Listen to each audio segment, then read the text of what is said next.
Hey, y'all, it's time for more Quantum West, where I look at chapters of Ishmael, the Star Trek book by Barbara Hambly. There is a book in my hand, but the magic of green screen makes it hard for you to see. There it is. Oh, I'm so professional. I'm about out the door on a vacation, so this is going to be the low rent, low effects direct to camera version of these reviews. I hope you like them enough to still click subscribe and whatever other calls of action I'm supposed to do. You can imagine them, blah, blah, blah, blah, blah, something about Raid Shadow Legends, or is that too old? Let's get started though with Ishmael, Spock in Seattle. Let's go. Chapter 6. In this chapter, we delve deeper into the dynamics between the characters and witness some intriguing developments. Candy Pruitt, it appears, has a certain fondness for Ish Marks, aka Spock, who does not yet know that he is Spock. However, it's not just humans who have opinions about Spock. Dogs seem to harbor a dislike for him, while cats and women seem to be more drawn to his enigmatic presence. The Bolt brothers from the TV show Here Come the Brides and Candy engage in a discussion about a math trick involving prime numbers that they learned from Spock, aka Ish Marks. The conversation takes an interesting turn when they suspect that Stemple, in going to San Francisco, may try to deceive them with some false figures. One of the brothers suggests bringing one of his brothers along to ensure that they hear the real numbers and the real totals of Stemple's business, thus highlighting their skepticism towards Stemple in general. Amidst these interactions, a small conflict arises when Jeremy Bolt offers Candy a ring in marriage, which she declines, taking offense due to the ongoing bet that all of the women in Seattle will get married before a certain countdown. Meanwhile, Spock displays an uncanny ability to intuitively tell the time, showcasing his remarkable perception and analytical skills, and once again highlighting his alien and Vulcan nature. A moment of suspense then arises when Candy goes missing, prompting a search party to be organized. Spock finds himself admonishing Biddy Clume for her tendency to imagine catastrophic scenarios, going as far as playfully threatening to cover her mouth if she doesn't cease suggesting wild theories like dinosaurs eating Candy Pruitt. Aaron, however, resists the idea of Biddy joining the search, seeing it as a task suited for men. Spock, in his typical logical fashion, challenges Aaron's gender-based reasoning, highlighting the absurdity of associating search ability with gender. As the search continues, Spock recalls the existence of a method to scan for life form readings, but is uncertain about the specifics.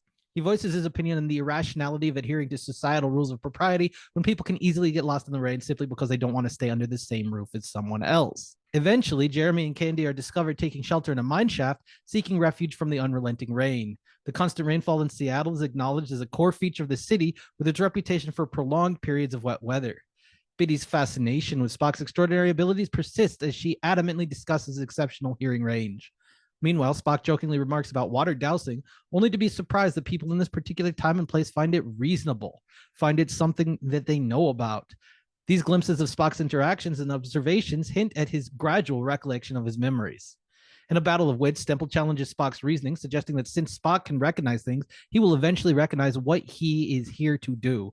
Spock acknowledges this and acknowledges the possibility that he has already made mistakes, which will prevent a successful accomplishment of whatever mission he is supposed to be here for, which he still does not know. Chapter 6 delves into the interpersonal dynamics between the characters while continuing to explore themes of gender roles and societal expectations. Candy Pruitt's growing interest and curiosity towards Ishmael Marks, that's Spock, adds an element of intrigue to the narrative, highlighting the potential for connections and fascination across different worlds and backgrounds. One notable aspect of this chapter is the contrasting reactions Spock receives from different species. While dogs display a dislike towards him, cats and women exhibit a certain curiosity and attraction. There's got to be a better way to say that. One notable aspect of this chapter is the contrasting reactions Spock receives from different species and different humans alike. While dogs display a dislike towards him, cats and women exhibit a certain curiosity and attraction. This juxtaposition highlights the ongoing theme of otherization and the struggle to fit in as Spock, being half human and half Vulcan, grapples with his own sense of identity and acceptance. The discussion about prime numbers and Stemple's potential deception introduces an element of skepticism and intellectual engagement among the characters. Their analytical thinking and quest for the truth contribute to the overall theme of critical thinking and questioning established norms and authority. Gender roles and expectations come to the forefront as Biddy Clume expresses her desire to participate in the search, challenging Aaron's perception of it being solely men's work. Spock's reinforcement of this sentiment emphasizes that gender should not dictate one's abilities or contributions.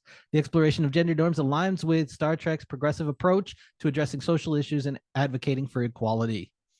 The constant rain in Seattle serves as a symbolic backdrop representing the challenges faced by the characters and the need for resilience and adaptation. It reflects the idea of the frontier where individuals must endure and overcome obstacles, both external and internal. How the characters don't seem to understand that Seattle is going to rain all of the time, I don't know. However, perhaps it has something to do with the theme song to Here Come the Brides. The bluest sky you've ever seen in Seattle, and the hills the greenest green in Seattle. Spock's logical reasoning, intuition, and glimpses of resurfacing memories contribute to his enigmatic presence. His unique perspective and abilities add depth to the narrative, enticing readers to ponder the mysteries and possibilities that lie within the character. Overall, Chapter 6 continues to intertwine elements of curiosity, skepticism, social expectations, and the exploration of personal abilities. Through these themes, the chapter invites readers to contemplate the complexities of identity, challenge societal norms, and embrace growth and connection in the face of adversity.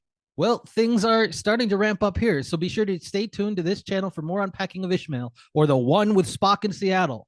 No whales, though, yet. Bye.